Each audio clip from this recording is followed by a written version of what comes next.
और मांकड़ गप कहबी सुनिबा ना सुनो गोटे मांकड़ थिला आ गोटे लोक थिले दी जण जा कहला केला कदली कदली देखिछ ना बनाना की खाइछ भल लागछ ना तो कहला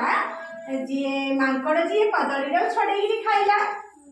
तापरे लोकड़ा जे सी भी कदली को छडेई खाइला तो मांकड़टा तांकर पोषी थिले घरे थिला ठीक अछि तो तांकर गोटे डस्टबिन थिला तांकर भी जेमति स्कूल रे अछि डस्टबिन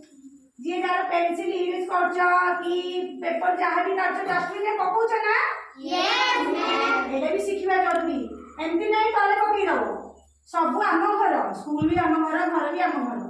ठीक अछि तो हमको कोठरी पकेयार अछि डस्टबिन तो कहे ना मांकड़ कदलीटा को छड़ेला तार केलाटा को खाई देला तार जो छिलकाटा तार जो चोपाटा सेटा कोठी नहीं पकेला डस्टबिन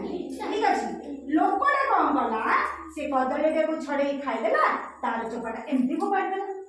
तो बाहर पके देला से किंतु कोन करिया थिला डस्टबिन में पकेया थिला तो कहला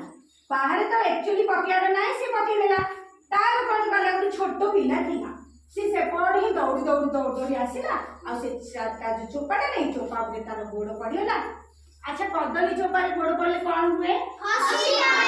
हसिला बोले तो हम जणे माड़ पड़ी जीवो पड़ले माड़ होला ना तो से कोन गला बाहर पके दिथिला तार छोटो छोटा ही दौड़ी आइला गोड़ खसी गला से पड़िगला तो तार माड़ हिला एक्चुअली को होची मनीष ना एते चाले सब श्रेष्ठ प्राणी होची मनीष किंतु से कोन जत्ती का मूर्ख काम करे कि नहीं यस मांकड़टा पशु होईची सिना से देखिला डस्टबिन रे तार मालिक पकाई कोन से खाइला नहीं पकेला किंतु से कोन से मालिक एते चालाक हेई कि से कोन बाहर पकेला तार ही क्षति होला तो एमदी इमनाइ जे ता पिला रो करियो से भी के तो पड़ पारना से